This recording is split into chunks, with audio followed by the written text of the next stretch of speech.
Habíamos visto la vez pasada cómo Japón tiene un proceso de unificación alrededor de la figura del emperador, alrededor del Tenno, cómo tiene un origen mítico. El origen mítico va a dar un imaginario. El imaginario es el ser el imperio del sol, el pueblo que desciende del sol. Ellos vienen del sol por Amaterasu, la diosa sol. Habíamos visto la vez pasada cómo habían surgido de una pareja fundacional que era la que había venido después de los grandes espíritus, que eran Izagami e Izamani, y como ellos a través del toque sobre una parte del arco iris crean de una de las gotas que cae del rocío las islas del Japón, el archipiélago de las 4 islas de Shokyushu, Kyushu, y cómo de ellos van a ser Amaterasu, y Amaterasu va a ser la diosa del sol, y cómo ella va a ser, digamos, los que descienden de ella desciende el primer gran pueblo, porque ella es la que va a generar toda, digamos, la original, la que crea todos los pueblos es Amaterasu. Vienen de la pareja sagrada. Izagami ha muerto, habíamos hablado de cómo ella había entrado en el inframundo, de cómo los japoneses conciben 3 mundos: el mundo cósmico, estelar, el mundo medio, que es la tierra, y el inframundo, que es el reino de la muerte. Estas son las versiones originales del Shinto. Originalmente el Japón se articula culturalmente alrededor de la religión shintoísta, y la religión shinto es un culto a la naturaleza, es un culto al sol y es un culto a los elementos. Y habíamos hablado de cómo los japoneses tienen la conciencia de no habitar ellos solos esas islas. Esas islas están habitadas por espíritus terribles que se llaman kami, cuya naturaleza destructiva es tan devastadora que se dice que la gran tradición que tienen ellos de la belleza es una manera de apaciguar los espíritus tan terribles con los que viven. Ellos viven siempre al filo de la destrucción. Ellos siempre, los terremotos o siempre los maremotos, los grandes volcanes, destruyen periódicamente las islas. Y ellos viven con la conciencia de que la destrucción es uno de los ciclos de la vida de ellos, como lo es la creación. Por eso ellos están acostumbrados a que periódicamente una parte de todo lo creado se destruya y vuelva a nacerla. Es parte de su creación y de su relación con el cosmos. Ellos saben que los kami habitan las islas del Japón junto con ellos, y que esos kami se tejen en el mundo de lo invisible. Ellos creen en un mundo visible y en un mundo invisible, y creen que en el mundo invisible es donde se tejen los hilos que mueven el mundo de lo visible. Entonces establecen puentes entre lo visible y lo invisible. Esos puentes habíamos visto que eran esos puentes como de cuerda, como de cabuya, que unen 2 rocas para señalar todo lo que ocurre en el vacío que separa esos 2 puentes. Entonces las 2 rocas están unidas por el mundo de lo invisible. El puente señala el carácter de lo invisible que une las 2 rocas. Y esos portales que habíamos visto que tienen unos colores vistosos rojos, que están por ahí en cualquier parte en la mitad de la nada, que aparentemente no comunican una cosa con la otra, es porque no tienen una función infraestructural, tienen una función comunicativa con el mundo de lo invisible. Entonces ellos viven en un velo entre lo invisible y lo visible, y a través de eso se da su escultura, y a través de eso se va a dar también una variante del teatro, que es el teatro no. El teatro no es un teatro, ese es de los primeros que se forma. Ese teatro no es una comunicación con el mundo de lo invisible, es un acto sobrenatural.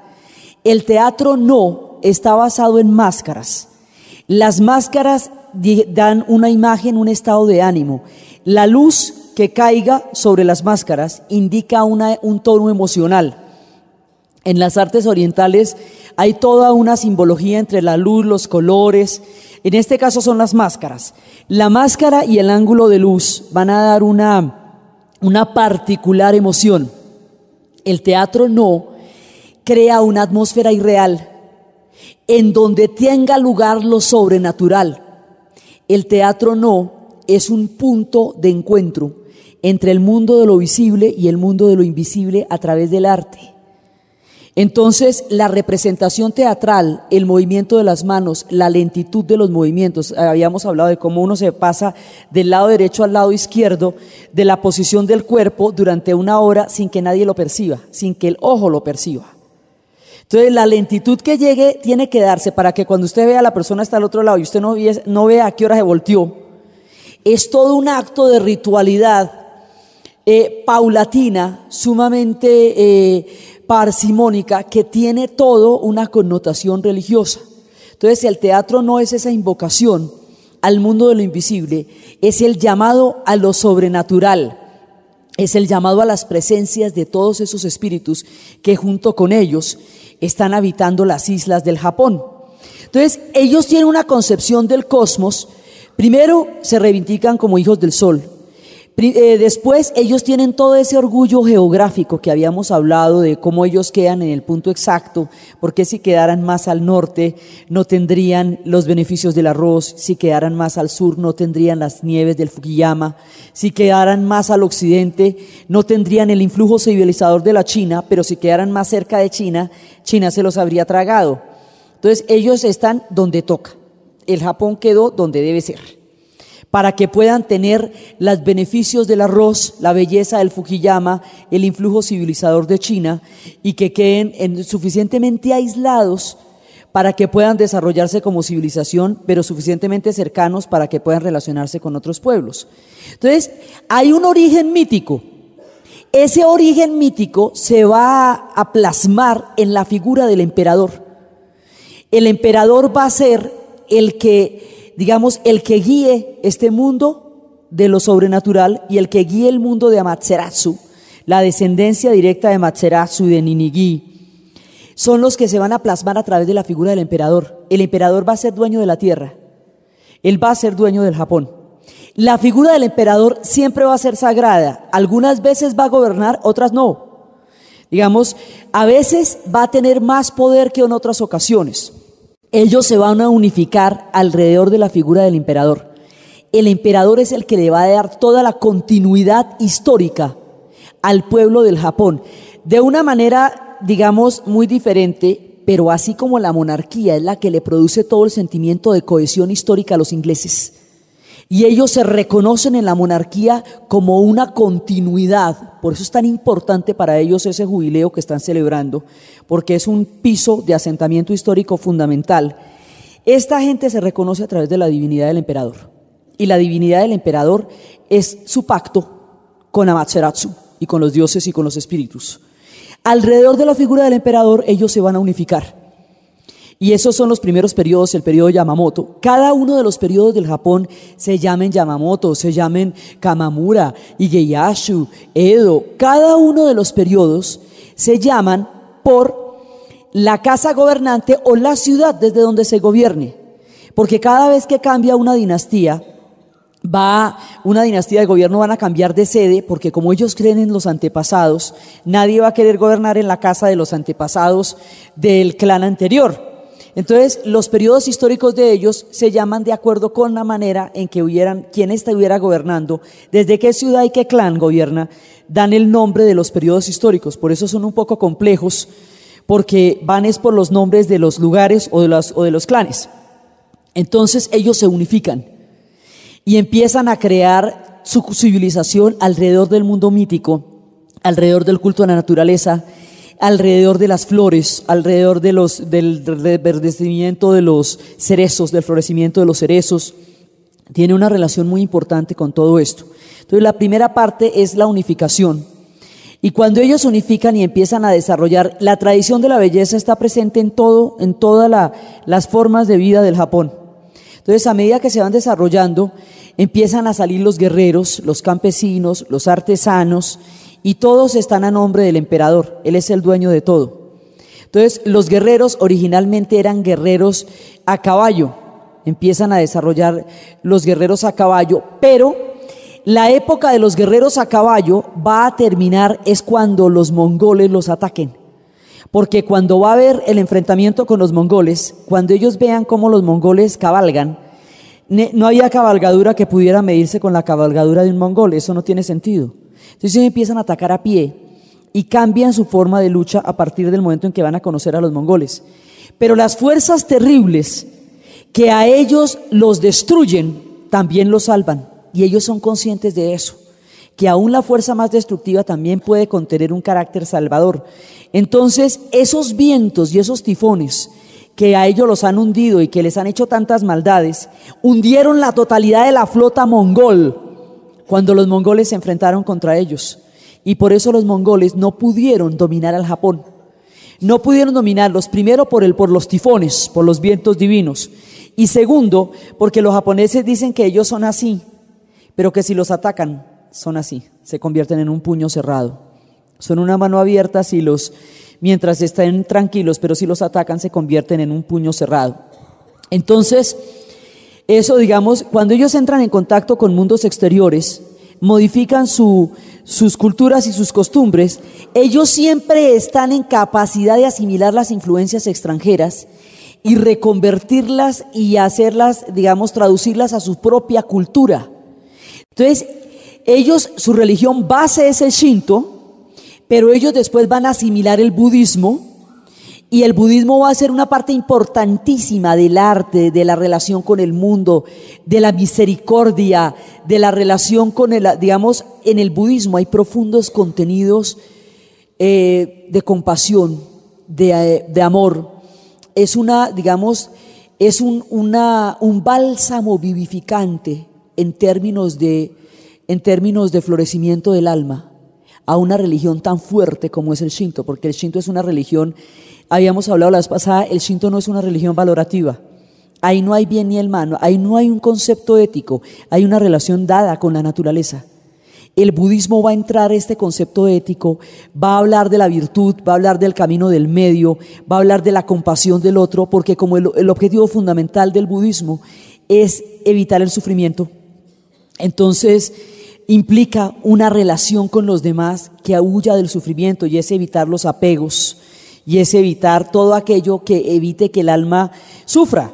Y el budismo también habíamos visto que es el que les va a solucionar el problema de la muerte, porque en el Shinto la muerte es aterradora por la descomposición, porque esa presencia directa con el inframundo los perturba demasiado. En el budismo la gente reencarna, entonces ya se soluciona el problema rapidito, porque el cuerpo pues va para otro.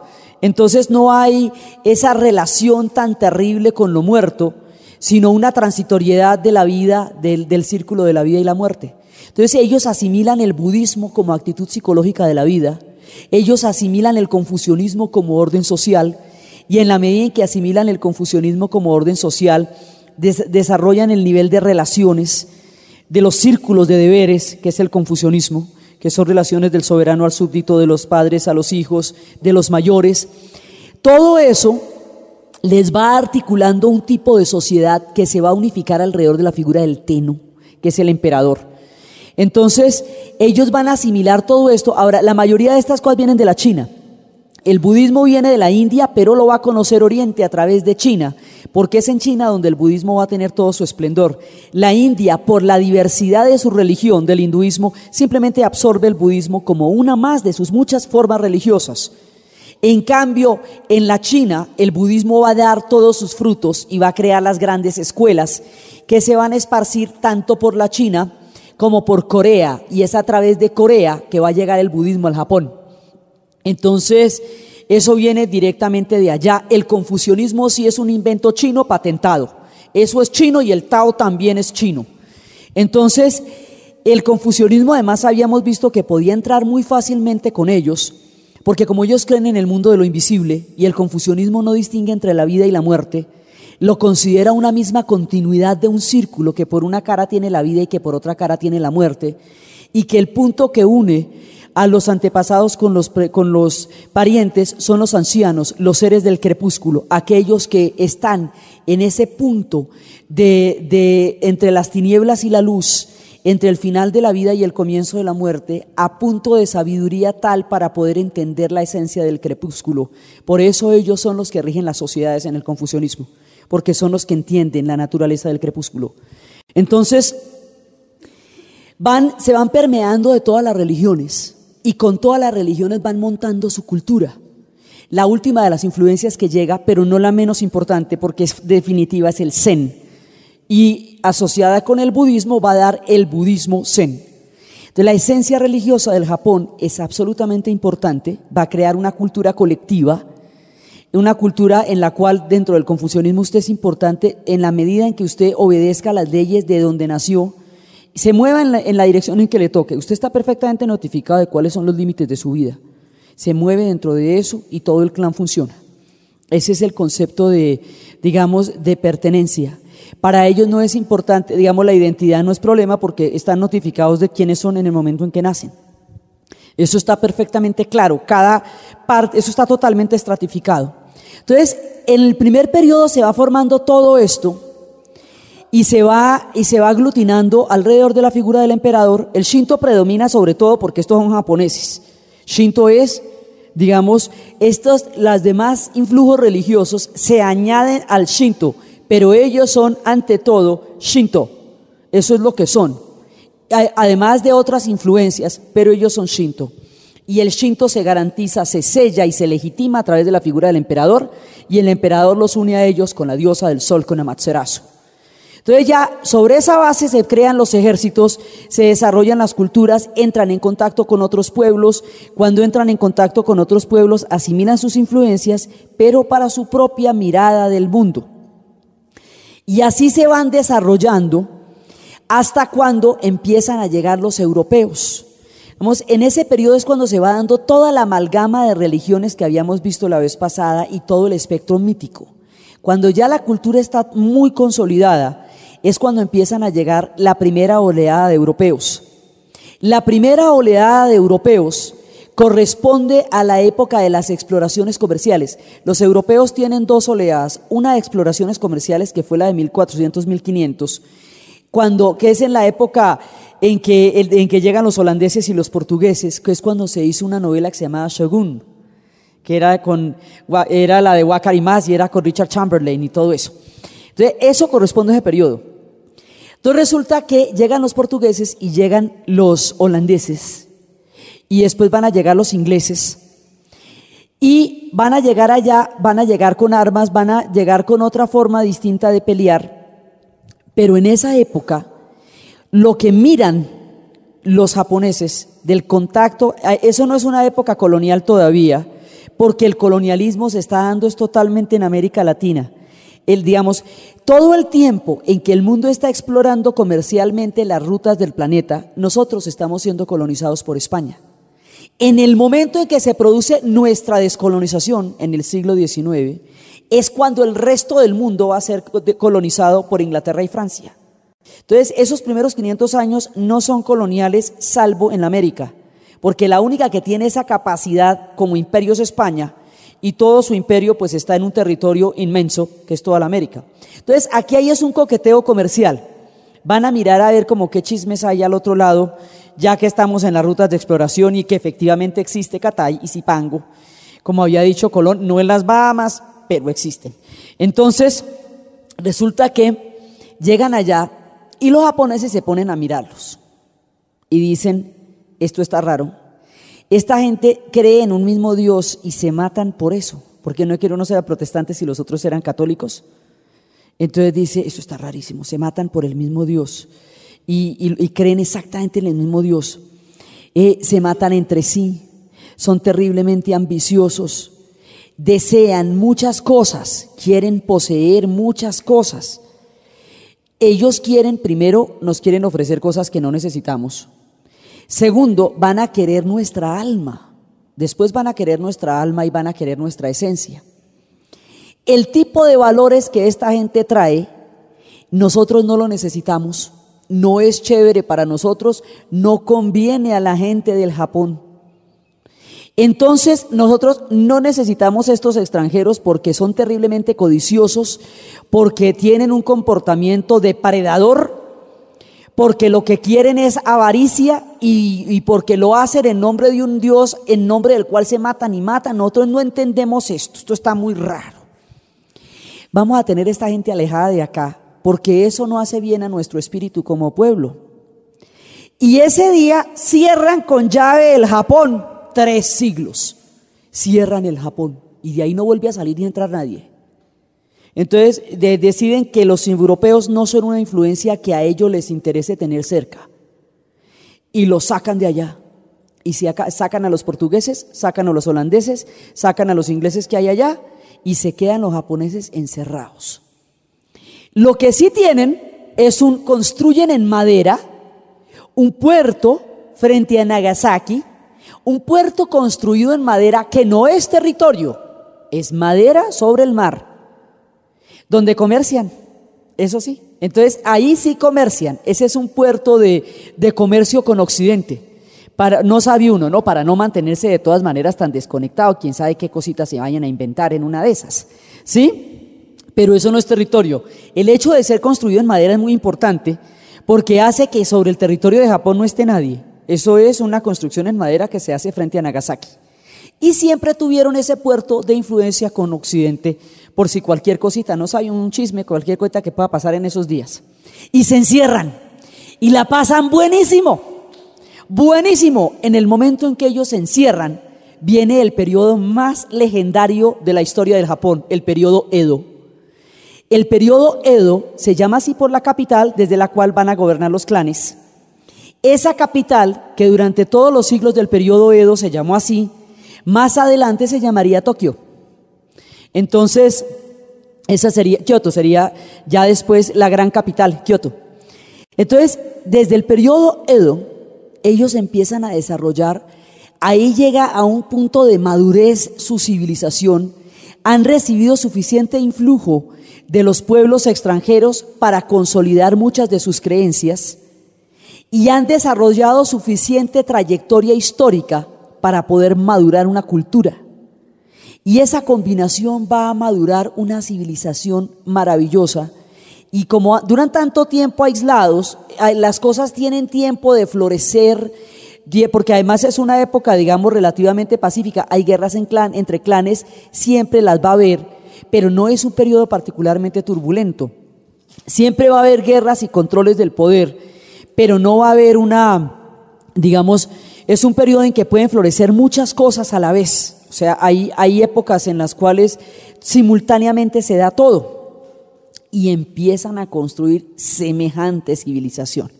Entonces, en esa época empiezan a aparecer unos artistas que no son nobles como la gente del teatro, no, porque la gente del teatro no viene de alta estirpe y tiene toda una simbología y eso no cualquiera puede, no es solamente un problema de destreza, es también un problema de linaje. Entonces usted tiene para hacer del teatro, no, además era un teatro solamente de hombres. Entonces, no es posible, es muy, muy difícil acceder al teatro, no.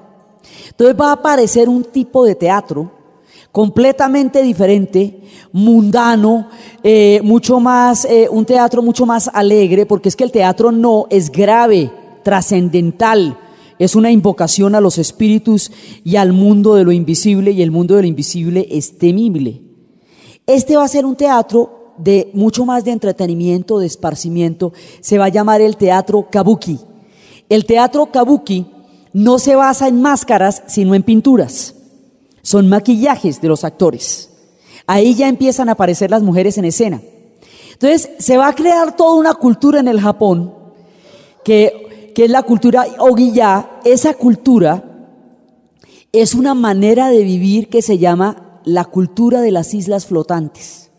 Y en la cultura de las islas flotantes va a haber un tejido entre el teatro kabuki, entre la caligrafía, entre los grabados, entre el origami, entre todas las manifestaciones de las artes, se van a entrelazar para dar una forma de vivir que es la era del tiempo del kabuki, que es toda esta era Okeyu, que es la que va a dar toda esta relación con el mundo. Entonces ellos van a dar una relación con el mundo mucho menos grave, mucho menos pesada y brava como la del teatro no. El teatro kabuki son actores populares que llegan a ascender por el arte y la destreza, no por el linaje, sino por el arte y la destreza. Entonces, estas son representaciones populares que se pueden hacer en todos los lugares, que no requieren de toda la parsimonia que requiere el teatro, no, ni requieren del trabajo de máscaras, porque esto es maquillaje. Es una cultura popular, es una cultura ambulante, es una cultura mucho más asequible a la gente, mucho más mundana, mucho más abierta, mucho menos esotérica y oscura como la del teatro. No, este es otro tipo de teatro, y eso va a generar todo el espectro del entretenimiento, y es la época en que se van a tallar en nácar las cajas y los objetos. El tallado en nácar, la filigrana del grabado, la destreza de la caligrafía, la ligereza y la alegría del teatro kabuki, todo está relacionado con el mundo de las islas flotantes, que es la cultura que en ese momento va a tener el Japón. Entonces, ellos se dedican al entretenimiento, al espectáculo, al cultivo de las artes, y lo disfrutan inmensamente. Se las jodan, ellos felices por allá solitos, nadie los va a atormentar ni les va a preguntar eso qué es ni nada. Todo el mundo que vaya entiende de qué se tratan las representaciones, no tienen que perder tiempo explicándole a todo el mundo cada símbolo que ellos tienen. Entonces, ellos van a tener todo su periodo de esplendor. Y en esa época también es cuando se van a dar los samuráis. Terminan los guerreros de a caballo y empiezan los guerreros de a pie. El guerrero samurái, cuando se enfrentan con los mongoles, cambia totalmente la idea de la lucha, porque las grandes armaduras pesadas frente a la agilidad de la caballería mongola no sirven de nada. Entonces es cuando desarrollan esas armaduras hechas de láminas metálicas que están cosidas unas a otras, que dan la fuerza del metal que protege de la espada, pero la flexibilidad de una persiana que recubre el cuerpo. Entonces ya no son esos tanques del medioevo que estaban usando los europeos, sino es una forma de flexibilidad que permite la agilidad y la fuerza del guerrero, y que tienen en la máscara. Las máscaras desarrollan la invocación de los demonios, y la invocación de los demonios desarrolla el elemento del miedo, que en la guerra sirve para intimidar al enemigo. Entonces el miedo está en la máscara. Entonces empieza la era de los grandes estandartes y de los grandes shogunes.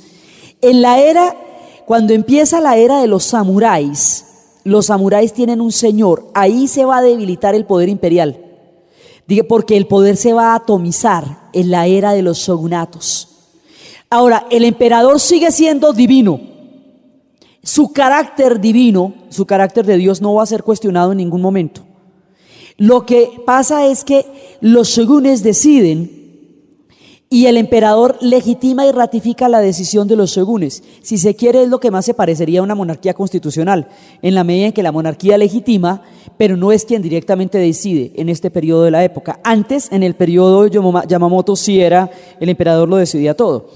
Entonces, en este periodo de los shogunes, el emperador legitima, de manera que no haya, una fisura entre el shogunato y el emperador. El emperador sigue siendo dueño de todo, los demás están a nombre del emperador, pero los demás son los que deciden. Entonces el shogun es el jefe del clan, y los clanes están divididos en todos los estandartes. Entonces están todo ese montón de clanes que existieron en esa época de Japón, que Toranaga, que todos esos grandes clanes, esos clanes tienen los estandartes y esos tienen los guerreros. Entonces el bushi, como se le va a llamar, el samurái, es un guerrero que va a ser adaptado a esta sociedad. Ese tipo va a desarrollar una época de una importancia muy grande dentro de lo que va a ser el Japón. Ellos van a ser la estructura más poderosa que en ese momento va a tener el Japón. Las circunstancias históricas que los hacen venir a ellos, me gustaría leerlas porque es que va y se nos parecen, una cosa de lo más complicada. Hacia el año 900 el gobierno central se reveló incapaz de lograr que reinara el orden, de poner remedio a la hambruna y de garantizar la seguridad en todo el país. Los ricos propietarios de provincia crearon y mantuvieron ejércitos personales. Para defender sus dominios armaron y organizaron grupos de guerreros. La lucha por la posesión de la tierra hicieron aumentar el poder y la importancia de estos hombres en armas. Paralelamente hablando, los nobles adquirieron mayor influencia sobre el emperador, que es dejado al margen de la dirección efectiva de los asuntos del país. Sus rivalidades por el poder los llevarán a conferir a los guerreros constituidos en una poderosa casta un estatuto particular. y a partir del siglo XII estos guerreros bushi o samuráis constituyen la casta más alta de la pirámide social que divide el Japón en sus distintas clases. Bueno, eso pasa en el Japón en el siglo XII, te digo. Entonces hay una pérdida total del control central por parte del shogunato. Entonces, al no poder el emperador garantizar el orden, la comida, la estabilidad, es que necesita a los samuráis. Y por eso es que van a surgir, es que se atomiza el reino entre los shoguns, y los shoguns van a traer a los samuráis, los bushidos. Entonces, el samurái es el que practica la senda del bushido. El bushido es el carácter, es la vía del guerrero. Entonces, el samurái es un personaje que tiene una relación íntima y espiritual con las armas. La espada tiene un carácter espiritual y refleja el espíritu del guerrero. La espada, ¿se acuerda que la espada original venía de Ninigi, el hijo de Amaterasu? Susanoo, el hijo de Amaterasu, que fue el que trajo la primera espada, que era la espada sagrada. Entonces, esa espada sagrada va a ser el emblema de la legitimidad y del carácter divino de estas luchas en el Japón. Eso es de una importancia capital. Lo mismo que, esos son esas espadas como las espadas celtas, la espada de Excalibur que fue forjada cuando el mundo aún era joven, ¿sí? Entonces, que son espadas fundacionales, anteriores a la aparición de una estirpe. Así son las espadas en el Japón. Entonces, el guerrero samurái tiene la espada que refleja la espiritualidad. El desenfundar lentamente la espada, la guerra entre ellos es ritual. El desenfundar lentamente la espada es un acto de ritualidad hacia la guerra. Entonces eso ya no tiene nada que ver con la desenfundada de las armas en el oeste, que era el gatillo más rápido. No, porque eso es una vulgaridad total. No, vamos a desenfundar esta espada, pues mejor dicho, nos vamos a demorar harto rato desenfundando la espada porque este es un acto de ritualidad frente al otro. Usted está reconociendo el honor del otro y está reconociendo el honor suyo, frente al cual usted está entrando en una batalla. De lo que se trata la guerra es de una cosa totalmente diferente. Eso no la hace menos cruel, solamente que tiene un espíritu muy profundo debajo. Entonces ellos desarrollan todas las armas y tienen el sable y tienen la daga corta. El samurái tiene todas las prebendas. El samurái protege y defiende. El samurái tiene la fidelidad al shogun y al clan. ¿Sí? Todo esto tiene juramentos de fidelidad que además son muy compatibles con el confucianismo, que son círculos de deberes y responsabilidades. Entonces, estos pueden ser confucianistas y pueden ser samuráis y pueden vivir en el mundo de lo visible y lo invisible sin problema, porque finalmente todas las cosas son compatibles a la hora del té, finalmente ahí. Entonces, ellos tienen toda esta ritualidad de la armadura. Cuando ellos conocieron a los mongoles, vieron lo que eran los arcos y las flechas. Incorporaron el arco a la armadura, al sistema de armas de ellos, pero hicieron unos arcos mucho más altos. La idea del arco es que eso tiene que alinearse de una manera tal que sea uno con el guerrero. El arco y el guerrero tienen que formar una unidad y es desde esa unidad donde usted dispara. Entonces, esto tiene una profunda armonía interior que es la que produce la unidad suya con el arco. Esto tiene un trabajo es una lucha interior. Por eso es que esas artes bélicas, las artes, de guerra que vienen de China y de Japón, tienen profundos sentidos espirituales porque las armas son elementos externos de un proceso interior de fortalecimiento del espíritu que es el que se enfrenta con la voluntad del otro. Es una cosa diferente al arma misma. El arma es un instrumento de los espíritus que se está reflejando a través del enfrentamiento. Los samuráis están dados a través de un juramento de lealtad hacia su señor. Y esa es la época, pero también protegían aldeas. El periodo samurái es el periodo que Akira Kurosawa va a representar en el cine con una maestría digna de aquellos a quienes invoca. Entonces, ahí va a ser una película que se llama Los 7 Samuráis, que es la historia de una aldea indefensa donde llegaban los ladrones y acaban con la aldea cada vez que querían.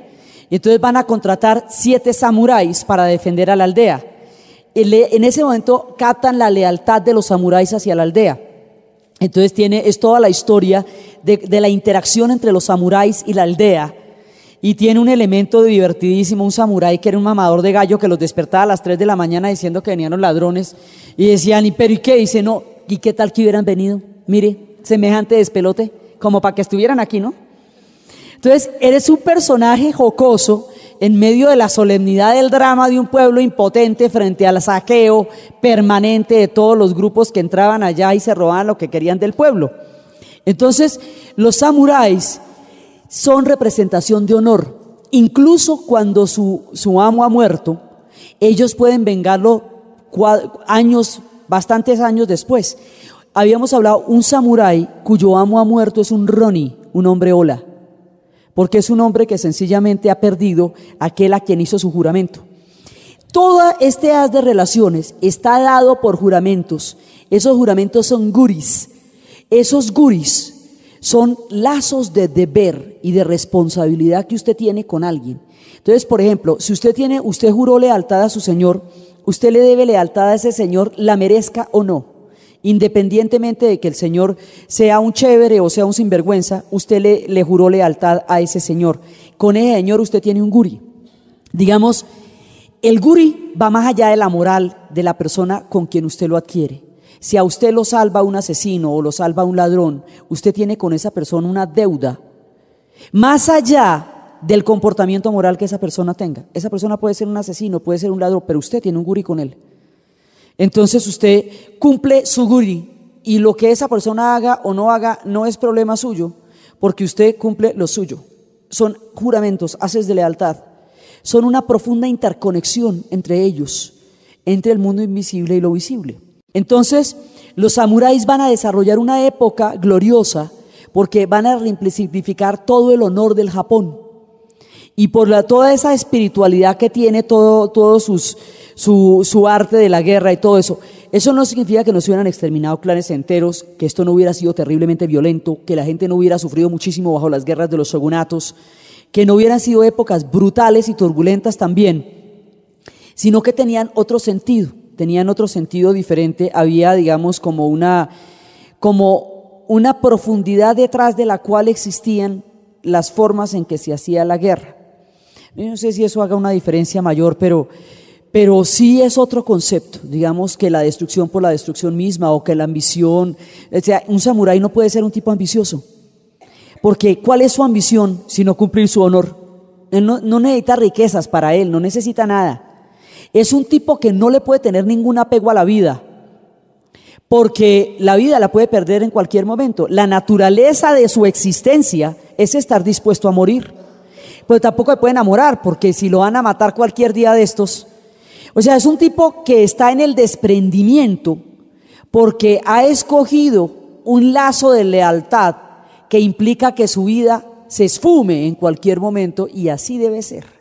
Y él vive así, es la manera, es la senda del guerrero, es el bushi. Eso es muy importante en el imaginario japonés, porque después, mucho más adelante, los kamikazes eran gente bushi, gente que estaba dispuesta también a morir por la vida del guerrero. Estos son imaginarios fuertes y poderosos dentro del Japón. Entonces, están todos los guerreros samuráis, y los guerreros samuráis van a caracterizar la vida del Japón hasta cuando Japón se modernice.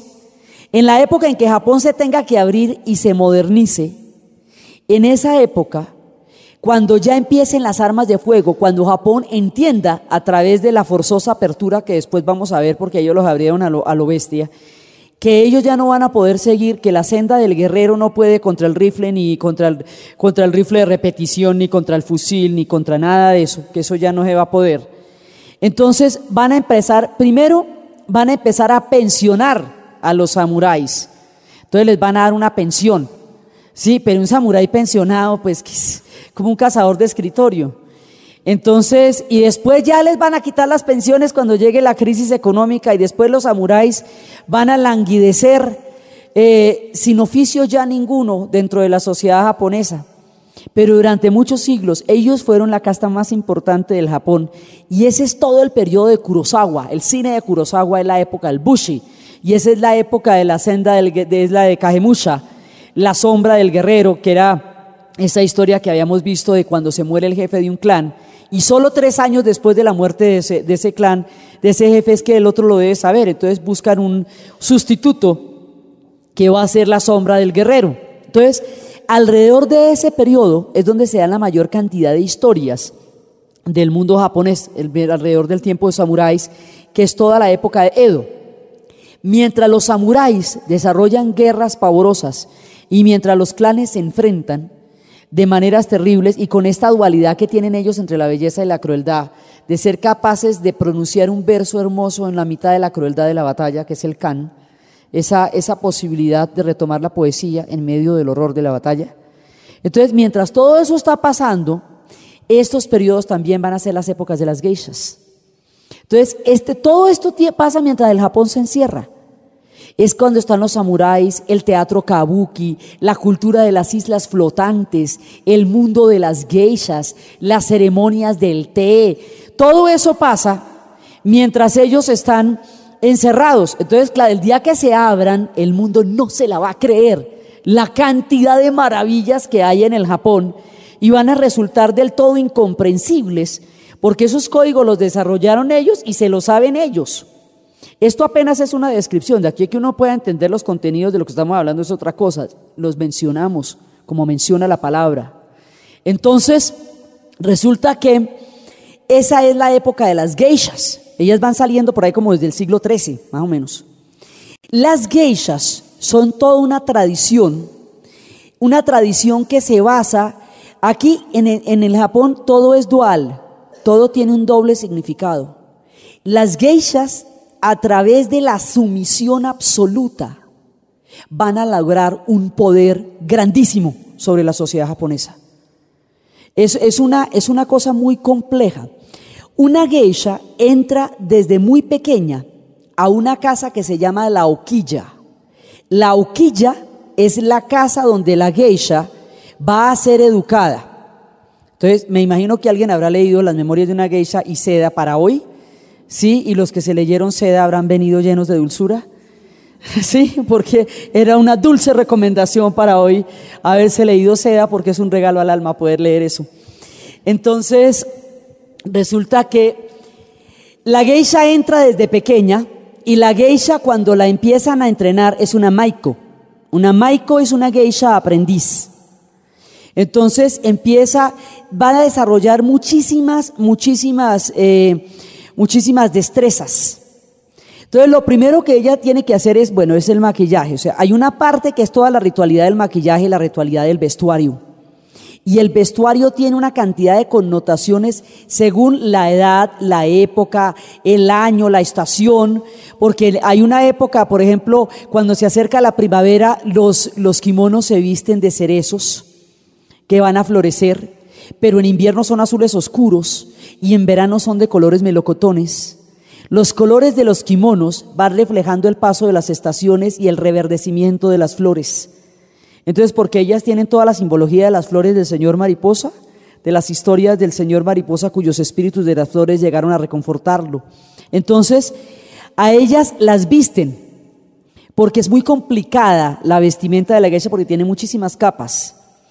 Entonces, cuando son pequeñas, la maiko la van enseñando desde niñas, y ya cuando empiezan a llevarlas a las fiestas, la maiko tiene una pintura blanca en la cara. Esa pintura blanca en la cara tiene que dejar alrededor de la raíz del cabello, entre la raíz del cabello y el origen de la pintura, tiene que haber más o menos 1 centímetro.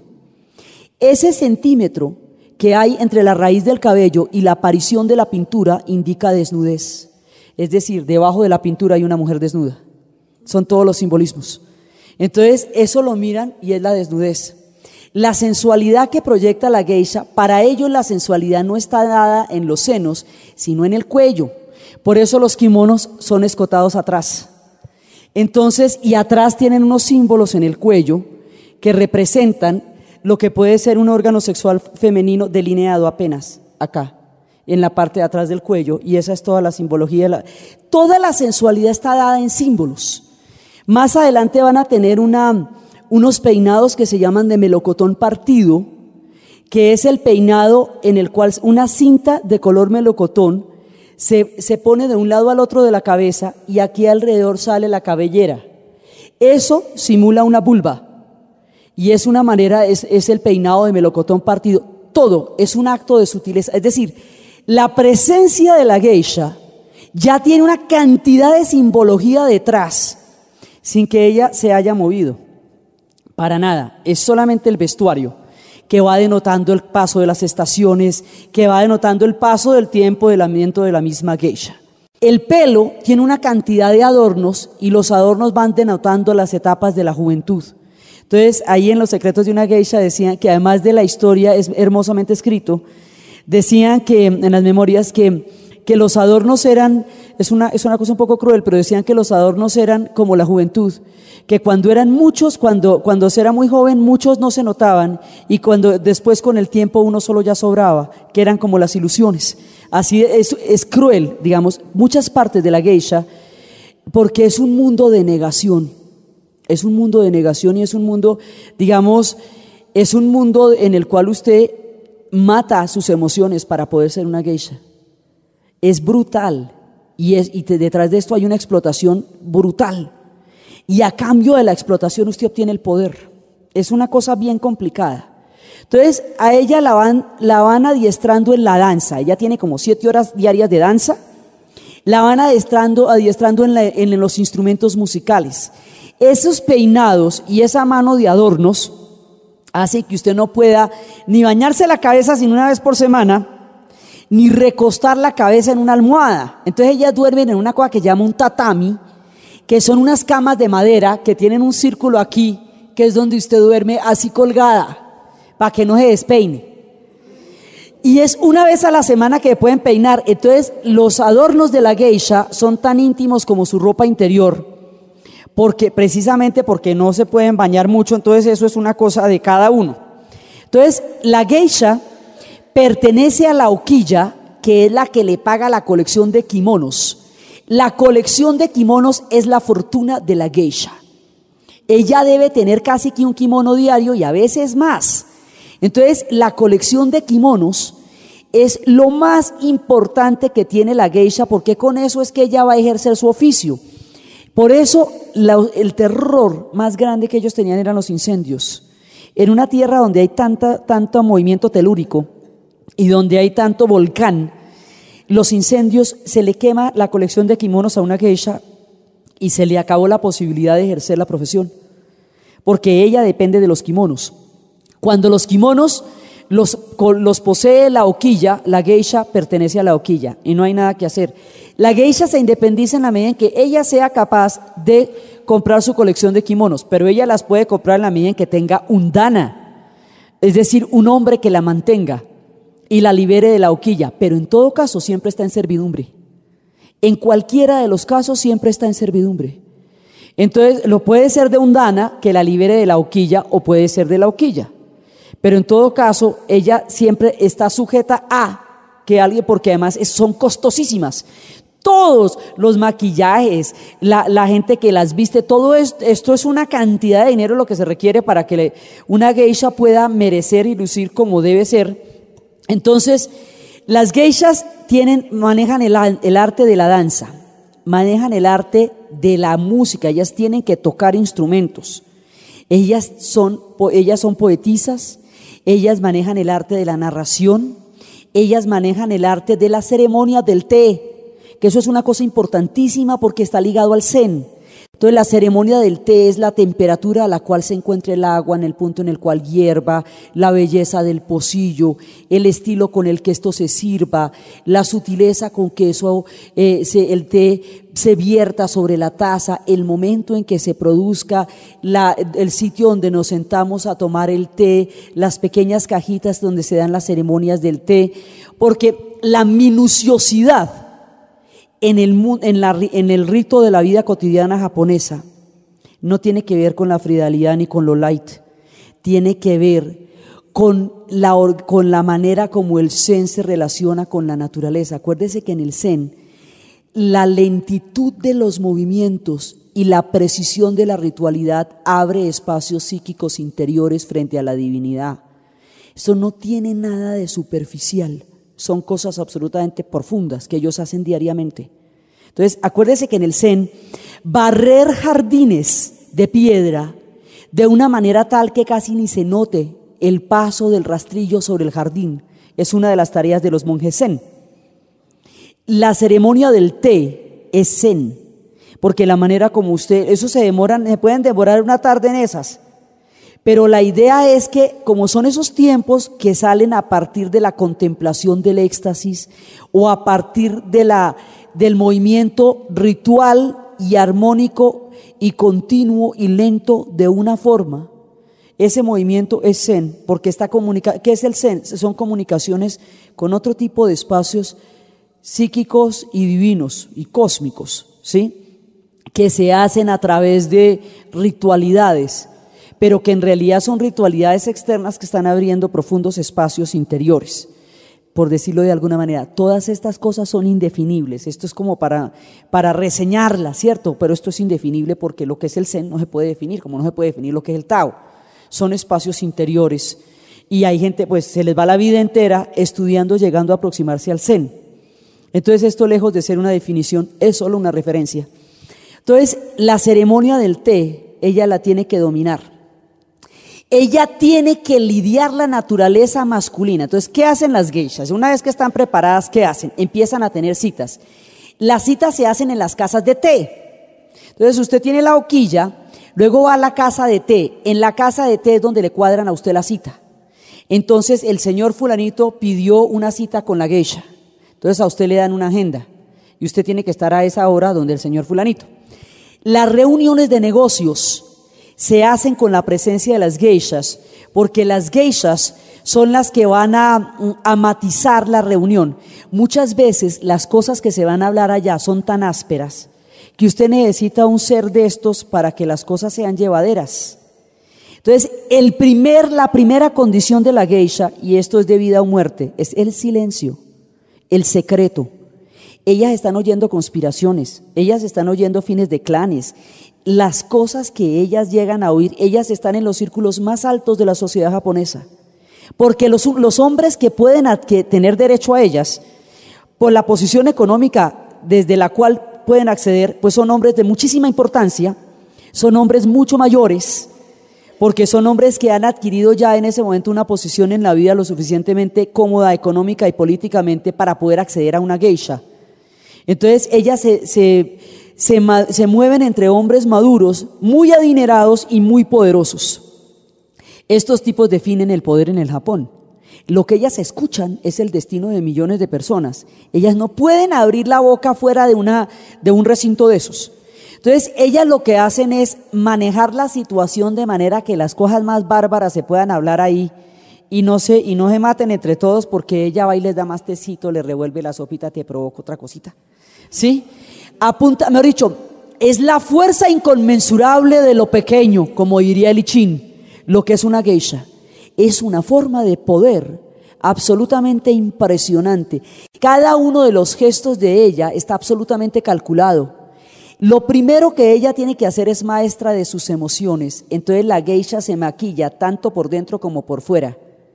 A ella no se le puede notar nada, ella no le puede pestañear, no puede aparecer fatigada, así tenga citas hasta altas horas de la noche, no puede embriagarse, tiene que beber de una manera que comparta, pero no se puede emborrachar, no se pueden enamorar, porque eso sí va contra la profesión. No se pueden enamorar, que es tal vez de las negaciones más bravas que hay. Ellas no se pueden enamorar. Entonces ellas entrenan con todas las emociones de los hombres hasta aprenderlos a manejar. Entonces tienen que aprenderlos a manejar de una manera tal que los hagan sentir halagados pero no adulados, que los hagan sentir tenidos en cuenta pero no atosigados, que los hagan sentir siempre apropiados, que nunca los hagan sentir inapropiados, fuera de lugar, ni ridículos, ni nada. Mejor dicho, manejarle el ego a los hombres, eso es lo que tiene que hacer una geisha, eso es tremenda tarea. Y lo tiene que manejar con una delicadeza tal que jamás lo haga sentir mal, que haga lo que haga ella, siempre lo va a hacer sentir en la mejor posición y en la mejor situación. Entonces, sea quien sea el personaje, independientemente de lo vulgar, lo abrupto o lo espantoso que llegare a ser el sujeto, ella se tiene que portar como una geisha. Eso en el Japón no era tan complicado, pero cuando lleguen los norteamericanos y se sienten con estas patotas así de grandes y empiecen a mascar chicle, hágame el favor. Ay, Dios mío, y estas mujeres teniendo que mantener toda esta delicadeza, acostumbradas a los hombres japoneses que son pues de guante blanco. Cuando lleguen los gringos en la Segunda Guerra Mundial, estas mujeres se van a ver en gravísimos problemas para poder, porque claro, los veían terriblemente ordinarios, grandotes, chabacanos, triunfalistas, ¿sí? Y bueno, igual les tocaba portarse con la misma ceremonia, así ellos no entendieran nada tampoco, ¿sí? Pero esto se paga, y esto es por billete, y ahí se está pagando. Entonces ellas también tienen que servir sea cual sea. Entonces, ¿ellas qué hacen? Ellas acompañan a los hombres de negocios en sus reuniones, los acompañan en las danzas, los acompañan en la vida social de toda esta época, es alrededor de las geishas. Las geishas surgen en el periodo Edo y van a tener su tiempo de florecimiento más grande en los años 30 en Kioto.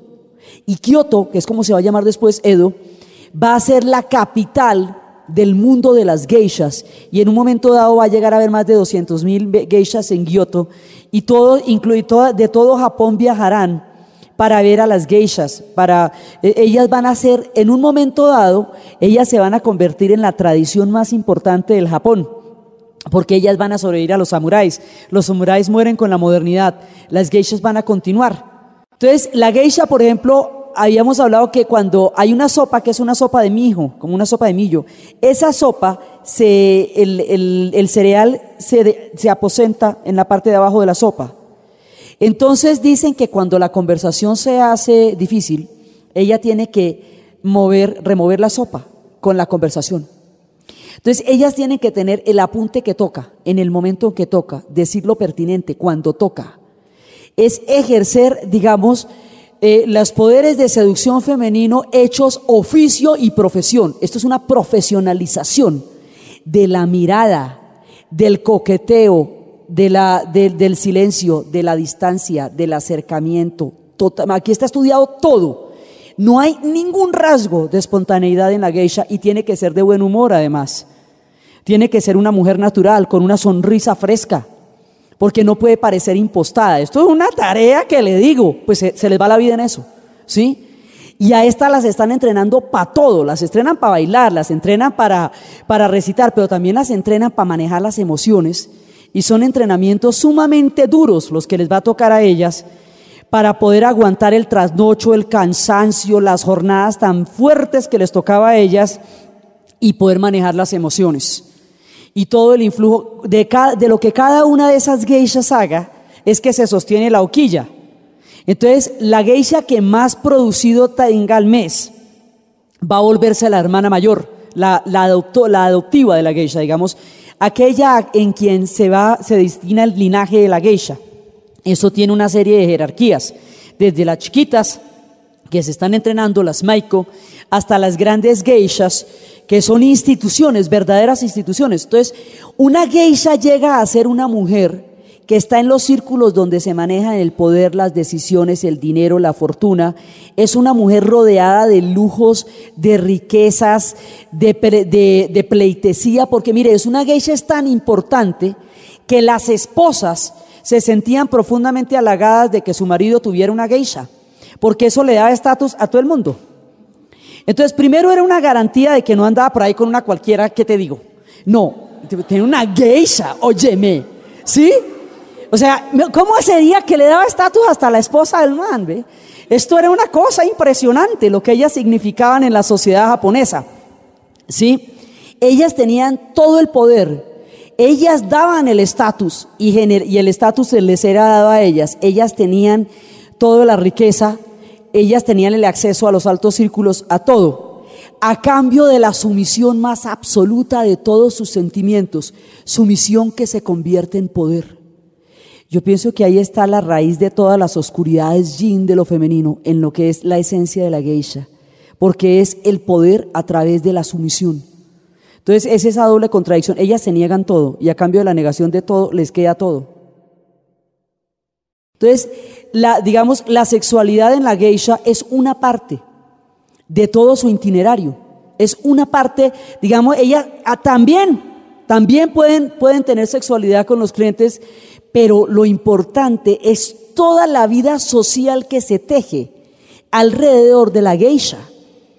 Entonces, por eso, entre la geisha y la prostitución no hay comparación posible. Eso no tiene nada que ver una cosa con la otra, porque es un oficio social, es otra cosa completamente diferente. Es en la Segunda Guerra Mundial, cuando Japón va a quedar condenado al hambre, cuando va a venir la época más oscura de la historia del Japón, que todo el mundo se va a prostituir, y al ver que los americanos identificaban a las geishas con las prostitutas, muchas mujeres japonesas se prostituyeron disfrazándose de geishas para comer.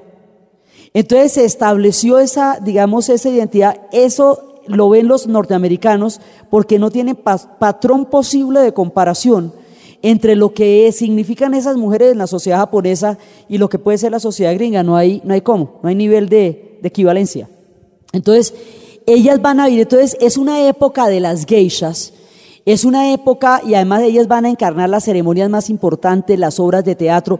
Las geishas y los actores del teatro kabuki son bastante asiduos, viven en un mundo similar, y muchas veces eran muy amigos y camaradas y parceros las geishas de los actores de teatro kabuki, porque todos están viviendo en la cultura de las islas flotantes. Entonces, en las culturas de las islas flotantes es donde están las geishas, es donde está el kabuki, es donde está el grabado, es donde está la caligrafía, es donde está el dibujo sobre el papel, es donde está el origami. Todo esto va pasando mientras Japón se aísla y se ponen a hacer toda esta cantidad de cosas y la pasan buenísimo, y mientras tanto hay unas guerras atroces también, y se exterminan clanes enteros, y entonces se están exterminando clanes enteros por allí en los campos donde están los estandartes, y aquí florecen los cerezos. Y a ver, entonces todo esto va conformando la identidad de la cultura del Japón. En el momento en que ellos se vean forzados a abrirse, ya tienen una profundidad conceptual, política, económica y sobre todo religiosa muy grande. Entonces ese periodo Edo es el periodo de los jardines, del Ikebana. Entonces, ellos tienen jardines floridos y tienen jardines de piedra. Entonces los jardines floridos tienen una determinada manera de lograr el florecimiento de del jardín, y tienen el bonsai, que es toda la miniatura. La miniatura además es un pueblo con un drama de espacio vital terrible, donde habíamos hablado que ellos no pueden tener privacidad física, porque no hay dónde. La privacidad tiene que ser interior. Entonces ellos pueden estar en un baño público desnudos, en situación de total privacidad. Están solos consigo mismos y nadie está con ellos, porque ellos están interiormente solos. Entonces la privacidad la desarrollan dentro de las multitudes, porque la posibilidad de estar solos en esos espacios del Japón es ninguna. Siempre han tenido problemas de población muy grande. Entonces ellos desarrollan todo eso, todo ese mundo lo van desarrollando en esa época. Los jardines tienen todo eso, y las miniaturas es toda la manera como ellos minimizan todo el espacio. Y en la pintura cerámica ellos son capaces de representar una pareja besándose en un jardín en el atardecer, en una miniatura del tamaño de 4 centímetros del pulgar, y usted ve el atardecer, la pareja, las florecitas, la huerta, la cerca, y usted dice, pero ¿cómo es que todo esto se puede ver aquí? Ahí todo se ve. Las miniaturas de ellos son impresionantes. Entonces ellos van a desarrollar todo esto en la época más floreciente de su cultura, y van a desarrollar el jardín florido y van a desarrollar el jardín de piedra. El objetivo de los jardines es dar la sensación de profundidad en donde los espacios son muy pequeños. Ellos tienen que sacarle el mejor partido posible a los espacios que tienen. Entonces los jardines nunca pueden ser muy grandes porque no hay todo eso, no hay todo ese pasto.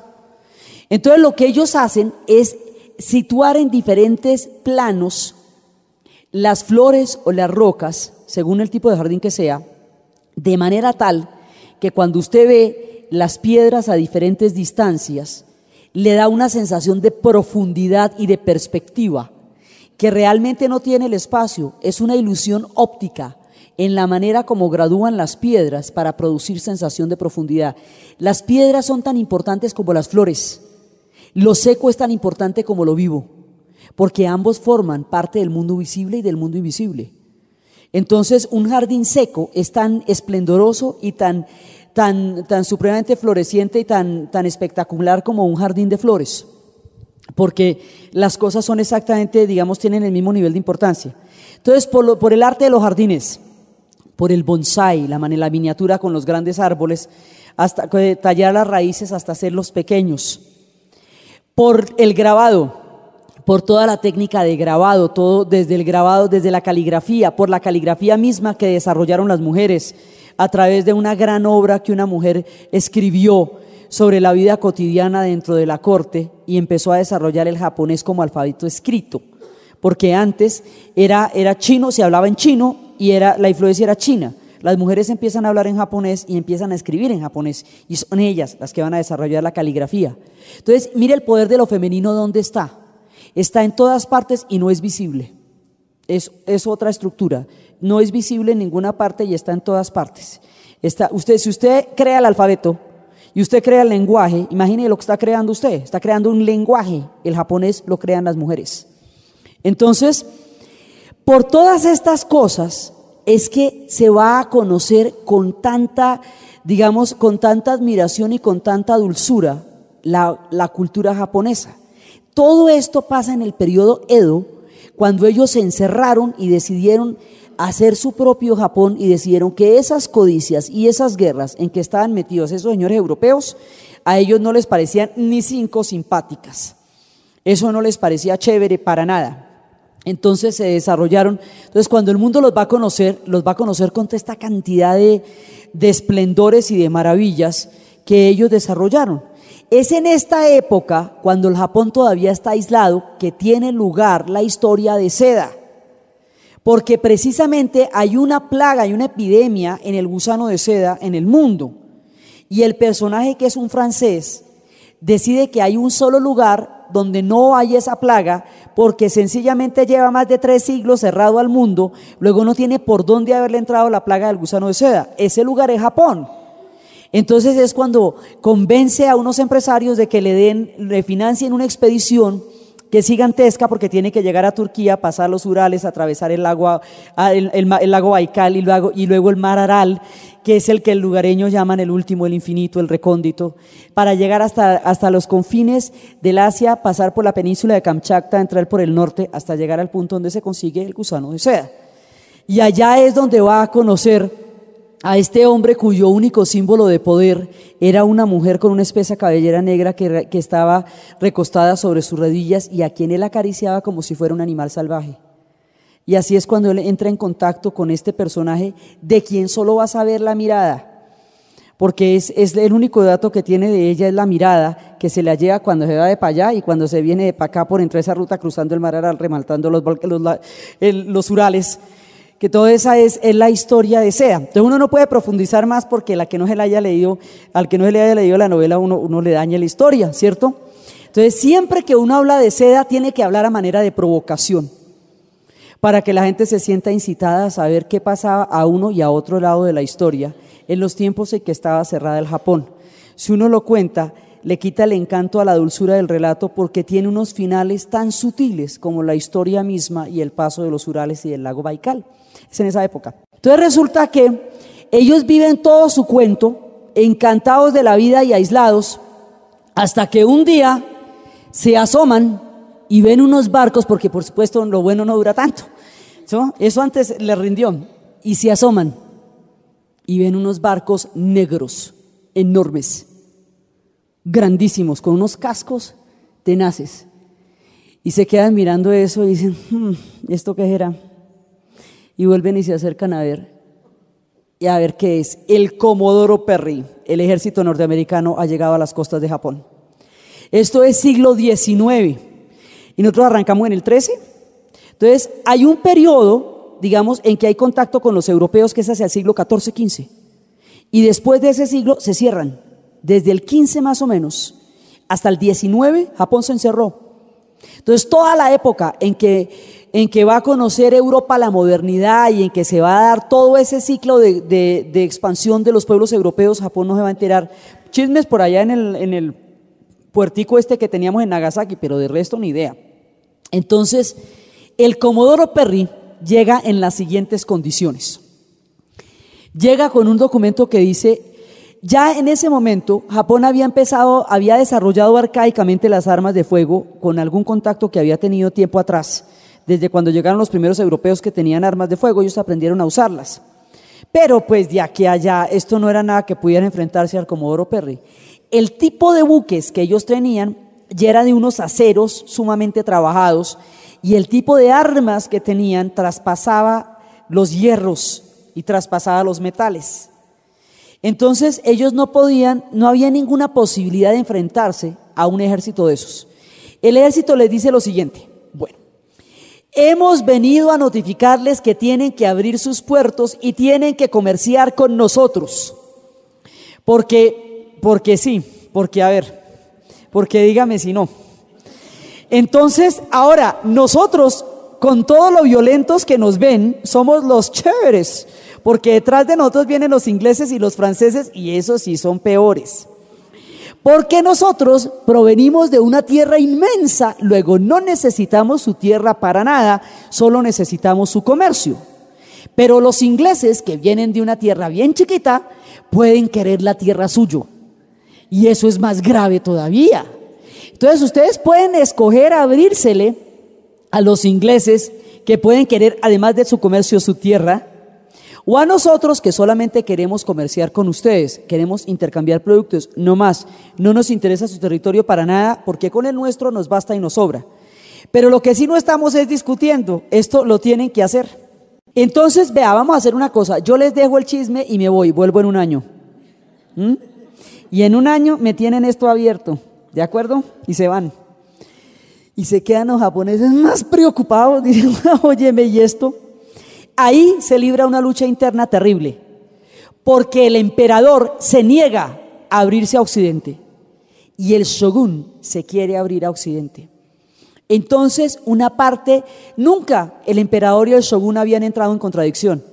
A lo largo de toda la era del shogunato, esto había sido básicamente una forma de gobierno compartido, cada cual tenía un aspecto del poder.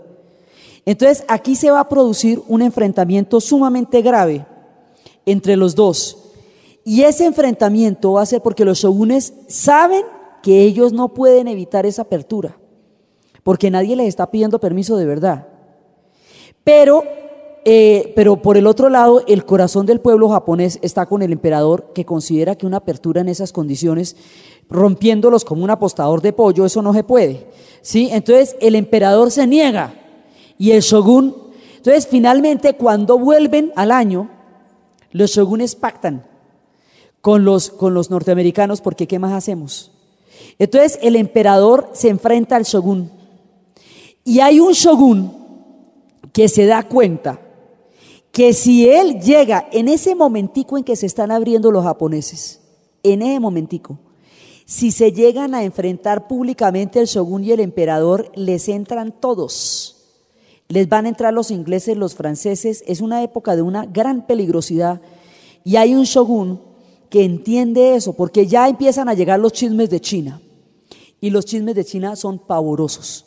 Los chismes de China fue que trajeron una plantación de opio que hicieron desde la India, obligaron a la China a aceptarla, la entraron de contrabando. La China se opuso a la inundación de opio sobre su territorio, de contrabando, además era opio de contrabando que no generaba divisas para el fisco del Estado chino.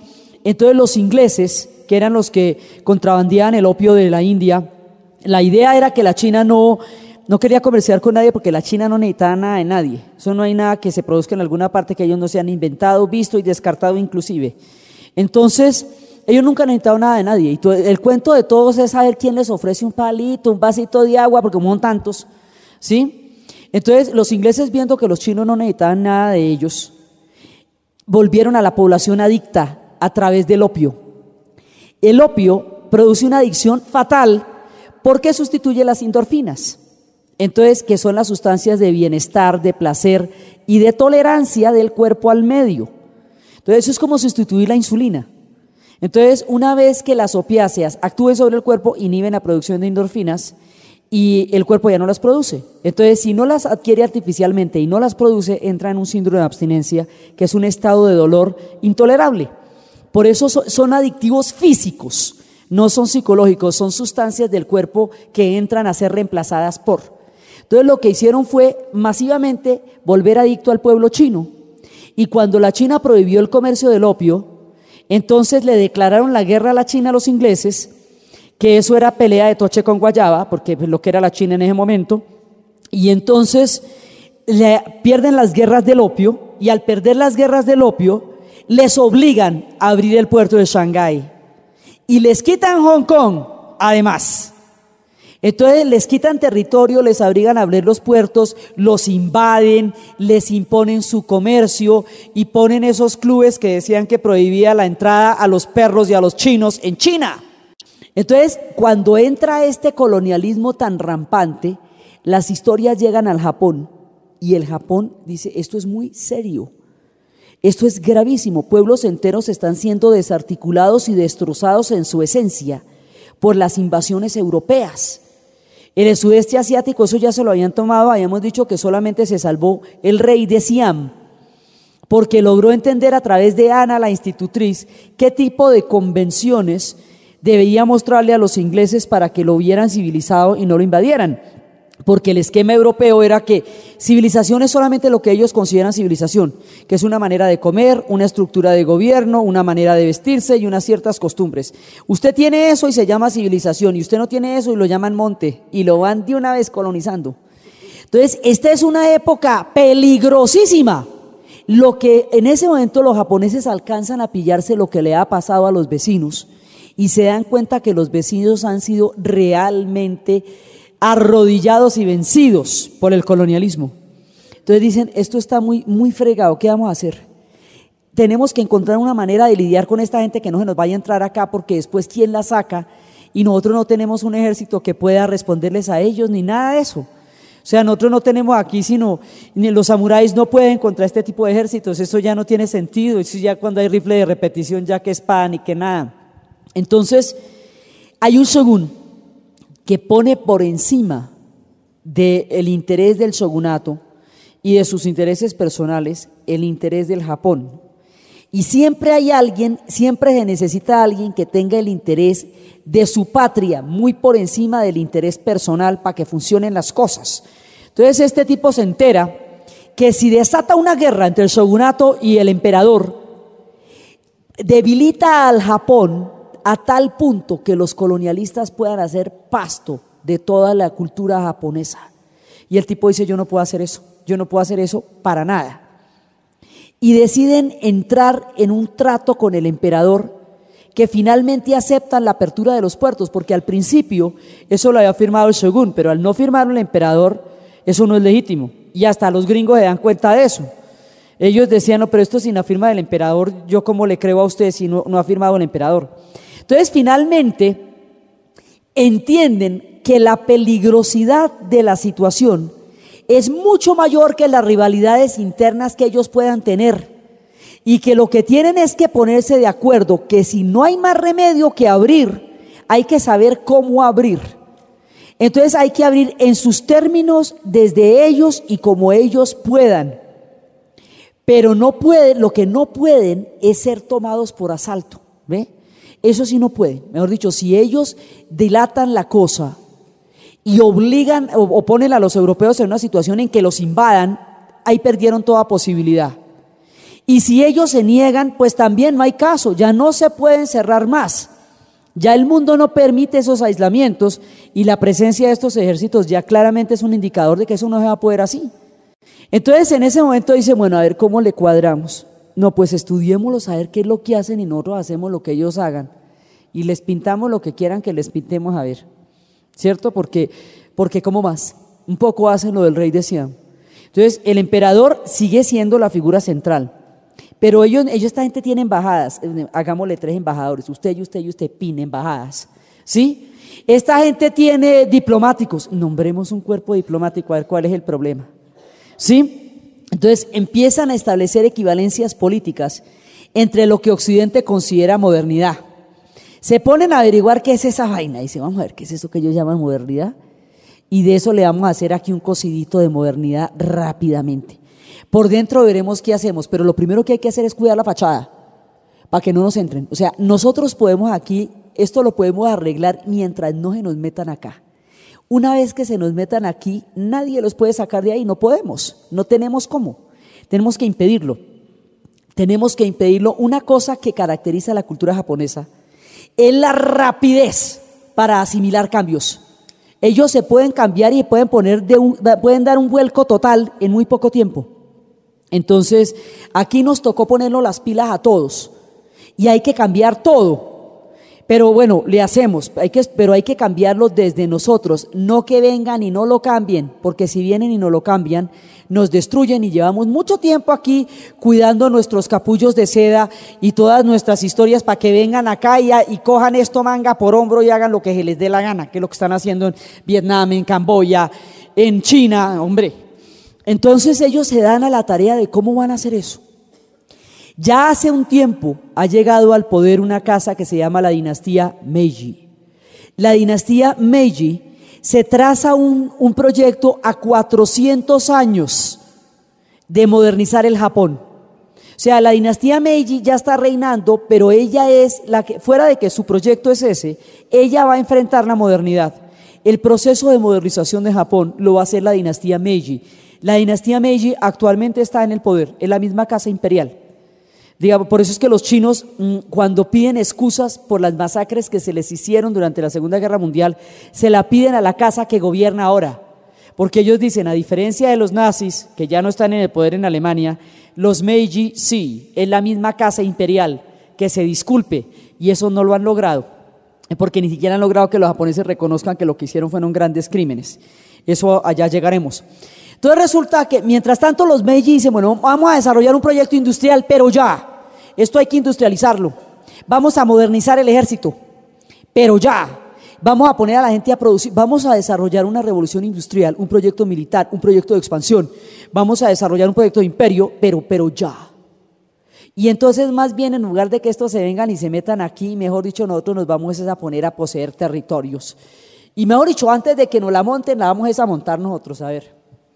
Pues porque esto, mejor dicho, esto es pellizcándose, y aquí nos pellizcamos, pero ya.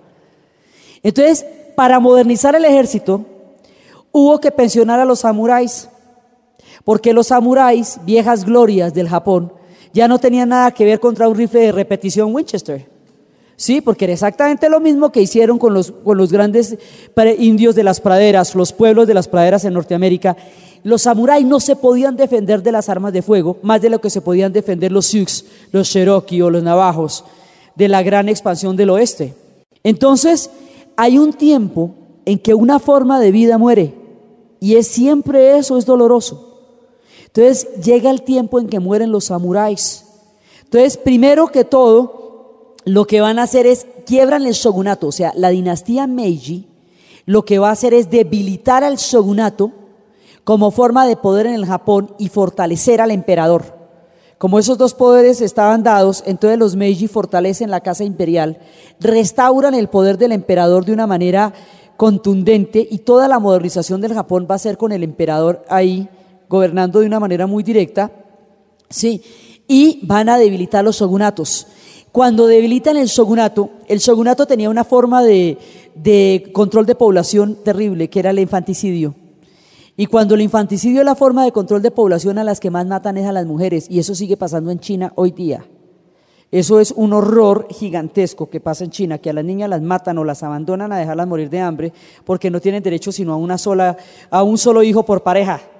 Entonces, el shogunato tenía un control de población feroz a través del infanticidio, y cuando vienen los Meiji, la práctica del infanticidio la abandonan y la población del Japón se cuatruplica.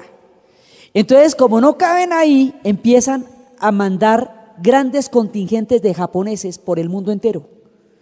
Y ahí es cuando mandan un combo enorme para el Brasil, otro para el Perú, asentamientos gigantescos de millones de japoneses, que además es una cosa muy triste porque van a tener unas condiciones de vida absolutamente tristes, van a llegar sin nada, desterrados del Japón, porque no caben en el Japón, sencillamente no caben en el Japón. Entonces, la única manera, por el bien de su propio país, ellos se deben ir, porque en su país no pueden vivir. Entonces, de ahí es que vienen esas grandes migraciones, son programaciones de Estado para manejar políticas poblacionales, porque era imposible que toda esta gente pudiera vivir y caminar en el Japón. El problema de espacio vital se hace muy grande y se vuelve intolerable en un momento dado. Entonces, cuando el problema de espacio vital se vuelve intolerable, miran adelante y mire, aquí hay una cosa enorme que es el noreste de la China que se llama la Manchuria. Esa Manchuria, fuera de ser muchísimo más grande que el Japón, está llena de hidrocarburos. Los hidrocarburos son absolutamente necesarios para el proyecto de industrialización que el Japón está teniendo. Entonces, la Manchuria se vuelve el objetivo que vaya a solucionar el problema de espacio vital que tienen los japoneses, y eso condena a muerte a la China. La China se atomiza cuando Japón se unifica. Cuando Japón se fortalece, la China se divide. Y uno de los que va a despedazar la China, y en gran medida, va a ser Japón. Entonces, Japón primero que todo se moderniza. Para modernizarse, tiene que acabar con los samuráis. Para desarrollar ejércitos profesionales altamente tecnológicos y desarrollados que sirvan al emperador y a la nación del Japón y no a los clanes de los shogunatos. Al desaparecer el shogunato como forma de poder, desaparece el samurái, porque el samurái es el bushi del shogun. Entonces desaparecen los dos, el shogunato y el samurái, y desaparece ese sentido profundo de la lucha dada por el honor, porque un ejército profesional es un ejército pago, es un ejército entrenado y es un ejército para entrar en batalla. Esa ya no es la vía del guerrero, ese ya no es el bushi, ese ya no es el hombre que es uno solo con el arco.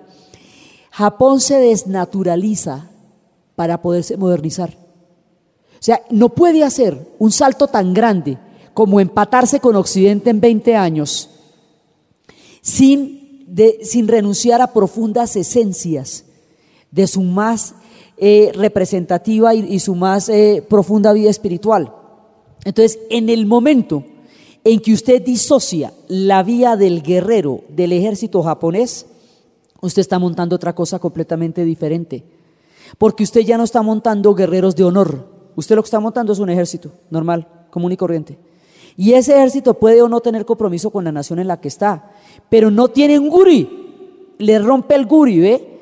Entonces, por eso los ejércitos japoneses van a ser las pesadeces más terribles en la Segunda Guerra Mundial. Resulta inexplicable imaginar por qué hicieron las cosas que hicieron. Pero las cosas que ellos hicieron, desde los inventos de armas químicas, desde experimentos con seres humanos, desde las cosas más terribles del mundo, no las hubiera hecho jamás un samurái. Un guri no permitiría que un hombre le hiciera eso a otro. Esos niveles de crueldad, esas poblaciones enteras arrasadas, esas mujeres violadas a gran escala en Nankín, esa cantidad de cosas tan espantosas que esta gente hizo en China, que fueron proporcionales a las que los alemanes hicieron en Europa, los que los nazis hicieron en Europa, pero sin miniseries, porque los pueblos a los que les cayó eso no las han hecho. Entonces no es que la diferencia en la historia muchas veces no es sino de miniseries, no de atrocidad. Entonces, a esta gente ellos van a hacer unas cosas para crear el puente sobre el río Kwai y para crear los ferrocarriles de la ruta a Birmania. Murieron millones de personas. Hasta ahora están empezando a salir las historias sobre lo que sufrieron las mujeres en los campos de prisioneros, y hasta ahora empiezan la solicitud de indemnización de mujeres en Tailandia y pidiendo indemnización por haber sido sometidas a una salvaje esclavitud sexual en tiempos de la invasión japonesa. Ese ejército japonés nace sin el guri, nace sin ese sentido del honor del guerrero. Tienen un compromiso muy fuerte con su país, indudablemente, y lo van a mantener hasta el último hombre. Eso es, por ejemplo, lo que vamos a ver después de la batalla de Okinawa, cuando eran 250.000 personas van a morir en 3 semanas y había una orden que era pelear hasta el último hombre y salió después un telegrafista que era el último hombre, ¿sí? Entonces, digamos, nadie niega el compromiso que ellos tienen con su país, es la barbaridad que ellos le hicieron a la gente, la que es inexplicable, si no es porque el alma guri del samurái, el bushi, el camino del guerrero, se pierde en la modernización. Y este tipo de ejércitos van a ser ejércitos saqueadores como cualquier ejército vencedor e invasor. ¿Ustedes han visto un ejército invasor glamuroso, encantador y divino? Que llegue armado, vencedor, pisando duro y pida permiso. Nadie. Es una naturaleza de los guerreros, el abuso, ¿sí? Y esta gente no se va a sustraer de ninguna manera al carácter barbárico de los ejércitos vencedores que aplastan a la población. Entonces, inclusive el primer bombardeo sobre población civil en la historia del mundo lo hacen los japoneses sobre Shanghái en 1936. Y los pueblos, como son tan bonitos como terribles, de todo hay que decir.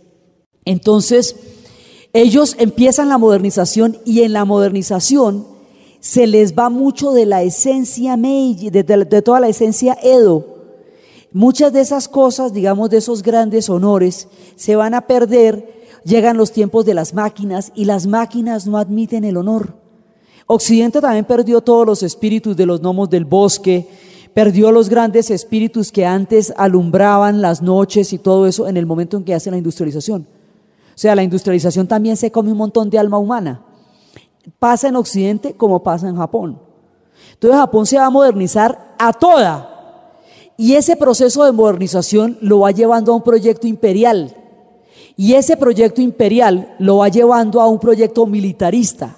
Y ese proyecto militarista lo va llevando a convertir el Asia en su objetivo. Entonces, ellos se van a terminar metiendo en la Primera Guerra Mundial por el afán de territorios en el Pacífico. O sea, ellos empiezan a trazar un plan.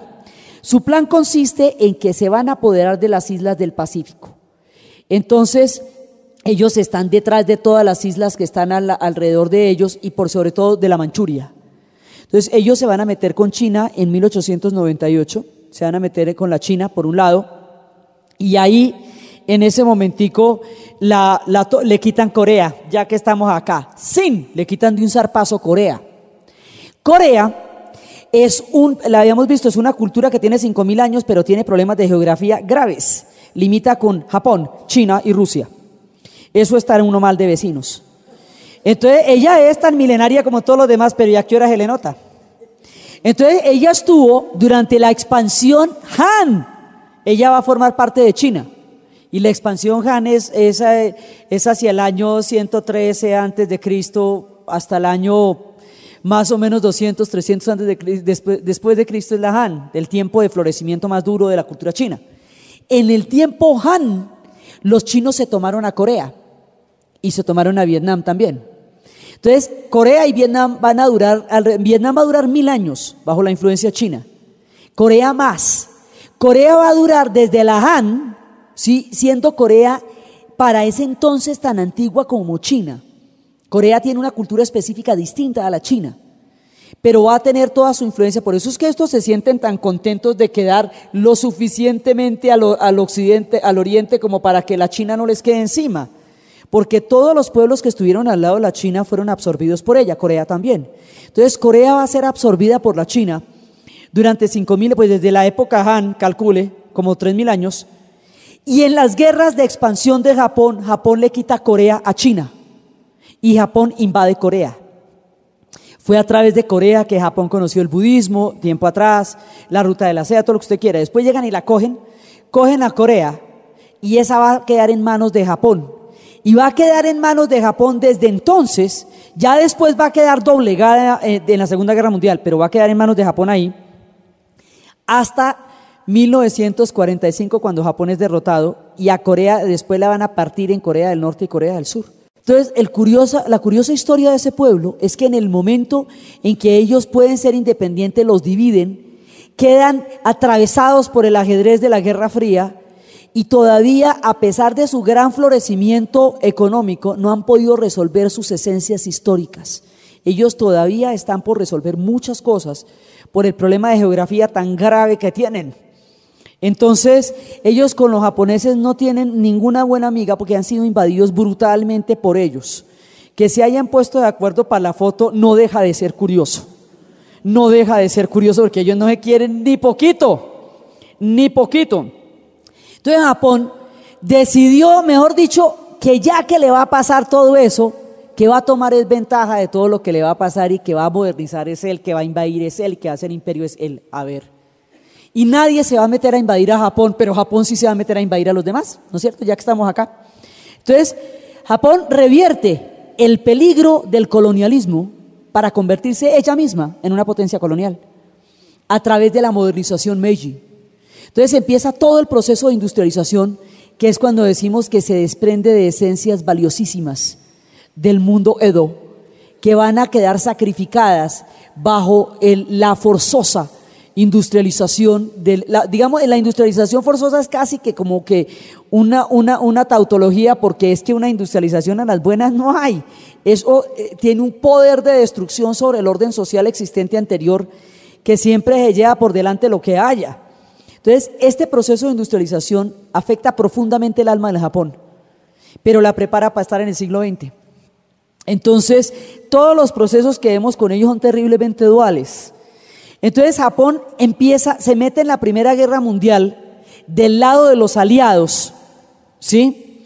Porque en ese momento lo que le interesa es que Alemania, cuando se volvió Estado Nacional, Alemania empezó a pelearse los territorios de un mundo que ya estaba repartido, en África como en el Pacífico. Entonces ellos están pensando que esos territorios de Alemania les pueden quedar a ellos. Y en ese momento les conviene hacerse del lado de los gringos. Más adelante, cuando se tomen un poco de territorios en el Pacífico y vean que el proyecto de los gringos de expansión también va hacia el Pacífico, es cuando entienden que se van a tener que enfrentar por un mismo objetivo, que son las islas del Pacífico. Entonces ellos siempre, para que no los cojan madrugados, ellos le madrugan a los peligros. Entonces más adelante, cuando ellos vean que se van a tener que enfrentar a los gringos ya en la segunda por el control del Pacífico y que eso tarde o temprano van a hacer, entonces dice, mejor lo hacemos tempranito y mejor lo hacemos nosotros antes de que ellos nos lo hagan a la fuerza. Entonces primero atacamos y el que ataca primero pega 2 veces, ¿sí? En nuestras condiciones y no en las condiciones de ellos, y es bajo esa lógica que se hace lo de Pearl Harbor. Entonces el ataque a Pearl Harbor es una estrategia de estas. Nos van a atacar, en algún momento nos vamos a enfrentar, pues nos vamos dando es de una vez, y aquí arranco es yo y pego primero y a ver. Entonces ellos pasan de esas bellezas así de los jardincitos a todo esto que les digo, y son los mismos. Entonces resulta que en ese momento ellos empiezan, en la Primera Guerra Mundial su papel es de mirar a ver cómo le hacemos. Ellos en la Primera Guerra Mundial ventajada, están desarrollando, ya en 1905, ellos habían desarrollado una industria naval. Mire que el Comodoro Perry está llegando a finales del siglo XIX. En 1905, ya Japón ha desarrollado una flota tan supremamente poderosa como para destruir toda la armada rusa en Puerto Arturo. La guerra ruso-japonesa es la guerra en la que Japón atacó y destruyó toda la naval rusa en Puerto Arturo. Entonces míreme en qué tiempo se hizo ese proceso. Entre el momento en que llega el Comodoro Perry y esta gente tiene una mano adelante y la otra atrás, y el momento en que son capaces de vencer a los rusos en Puerto Arturo, no pasan 20 años. Y ahí ya tienen montada una armada la tenaz. Entonces es un proceso de un nivel de rapidez total. Entonces ellos rápidamente se van enfrentando. Entonces la Primera Guerra Mundial para ellos es como una especie de sondeo, a ver cómo le hacemos. Y efectivamente sí se logran quedar con bastantes de las posesiones del Pacífico, está bien, ellos se van quedando con bastantes cositas, ¿sí? Entonces hay una profunda guerra interna entre quienes consideran que el Japón debe ser un proyecto militar y entre quienes consideran que el Japón debe ser un proyecto industrial pero no militar. Entonces hay digamos, hay quienes, todo el mundo está de acuerdo en que eso hay que industrializarlo y que tiene que estar dentro de la gravitación de la modernidad del siglo XX para poder sobrevivir. En eso no hay discusión. Pero el problema es si el modernizarnos y el entrar en el progreso del siglo XX nos lleve a ser un pueblo guerrero o no. Entonces hay quienes dicen no hay necesidad, y de pronto nos enfrentemos a poderes más graves de lo que nosotros podemos realmente medir o afrontar. Y hay otros que dicen, ¿y por qué no? Si tenemos las condiciones, ¿por qué no estamos en las mismas condiciones que ahí ellos? La entrada a China, primero las cosas que les dicen de China los asustan muchísimo a la hora de la apertura de los puertos, porque es cuando se dan cuenta que el colonialismo los puede despedazar. Una vez conjuren el peligro del colonialismo, se dan cuenta que no solamente se salvaron de él, sino que además también lo pueden ejercer, pues ya de una vez. ¿Ve? Entonces dan unos virajes, entonces pasan de asustarse y compadecerse de los chinos y decir, oye, qué cosa tan terrible lo que los ingleses están haciendo en China, a decir qué cantidad de tierra e hidrocarburos existe en la Manchuria. Me marea pensarlo. Como la Manchuria era un territorio, la Manchuria, la dinastía Manchú, la última dinastía de la China, no es Han. Han es la raza. Digamos, la dinastía Han es el punto máximo de esplendor chino. Digamos, cuando ellos se consideran realmente los propios es en la Han. Por la mítica Han, la raza china se llama, la raza mayoritaria o predominante china, porque ese es un pueblo muy diverso, se llama a sí misma Han. Han es de donde viene la legitimidad china. La última dinastía de los chinos no es Han, es Manchú. Y el hecho de que no sea Han, como todas las demás, porque todas las demás sí son Han, o sea, después toda la Song, la Tui, la Tang, todas son Han, de tronco Han. Esta no, esto es Manchú, es decir, de un pueblo no chino venido del norte.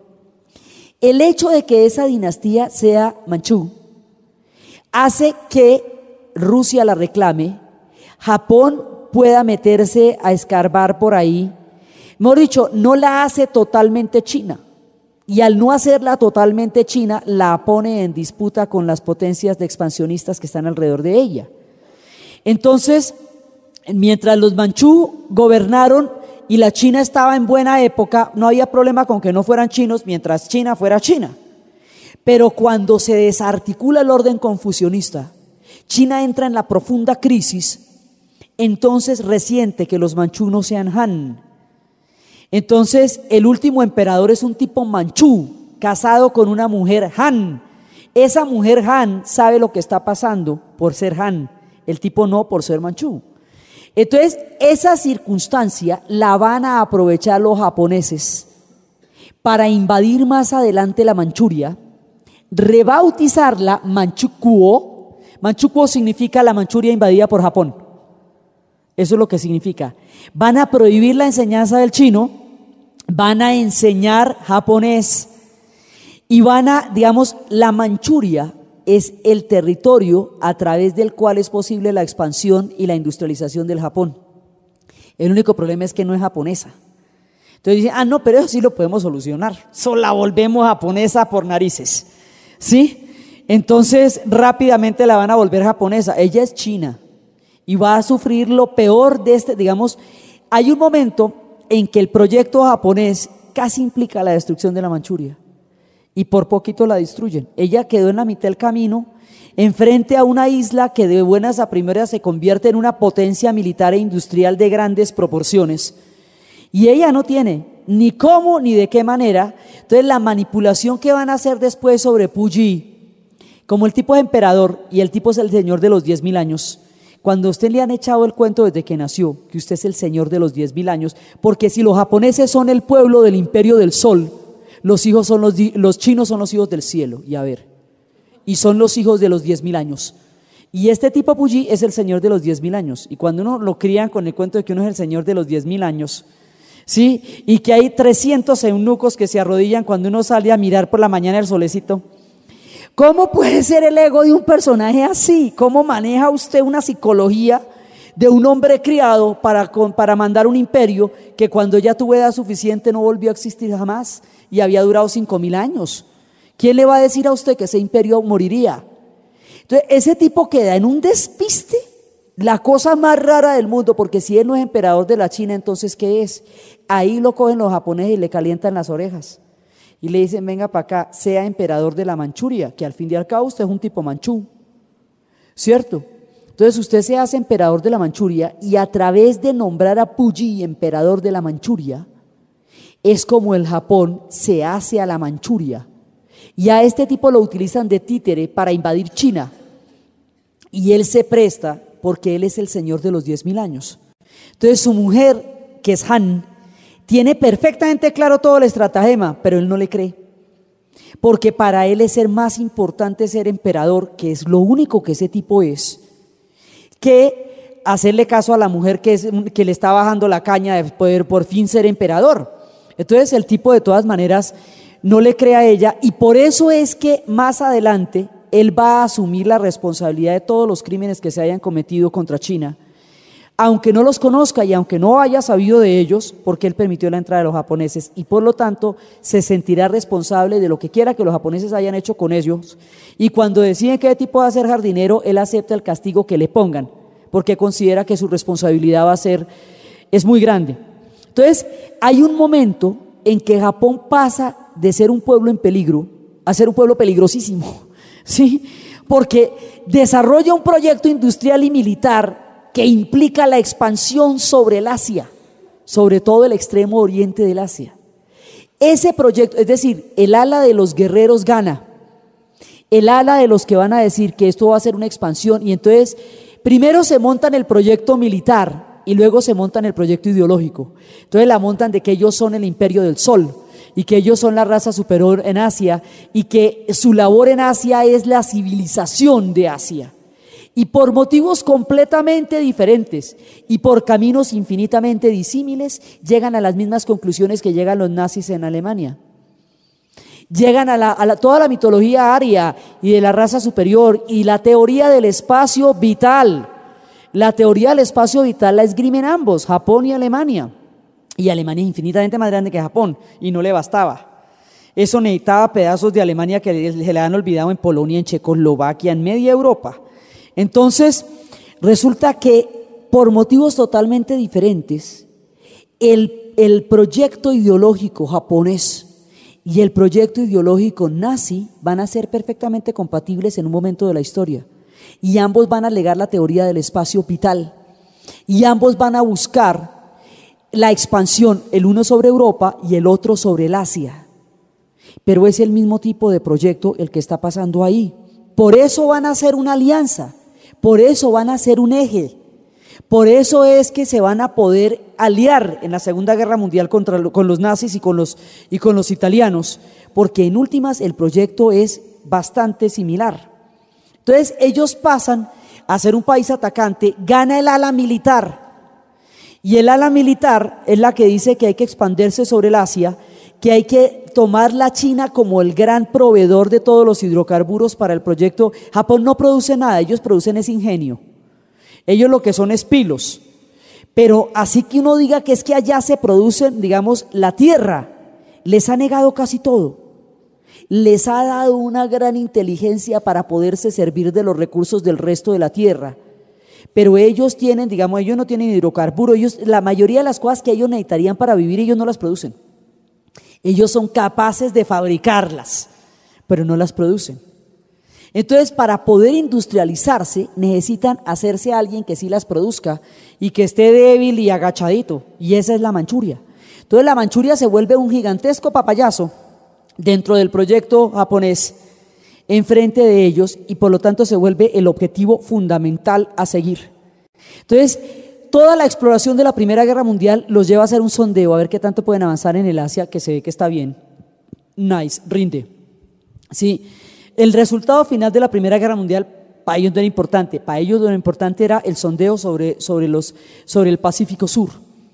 Después de eso es que siguen desarrollando su proyecto en los años 30, y en los años 30 hay un esplendor y un florecimiento de todas las diferentes épocas del Japón, y es la época en que las geishas van a tener su mayor periodo de esplendor, porque todos estos industriales japoneses y todos estos oficiales japoneses y todos estos hombres de industria, de guerra, de milicia, de trust, de grandes poderíos económicos, van a requerir en todo su proyecto de poder de la presencia de las geishas.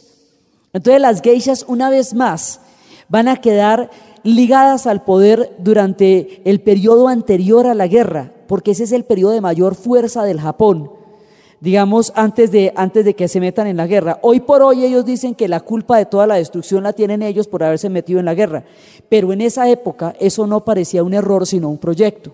Y eso le da una nueva vida a las geishas. Por eso les digo que las geishas tenían que quedarse calladitas, porque la de chismes que usted podía oír en esa época, imagínese usted en los años 30, cuando estaba el mundo tan caldeado como estaba, oyendo todos los chismes de primera mano.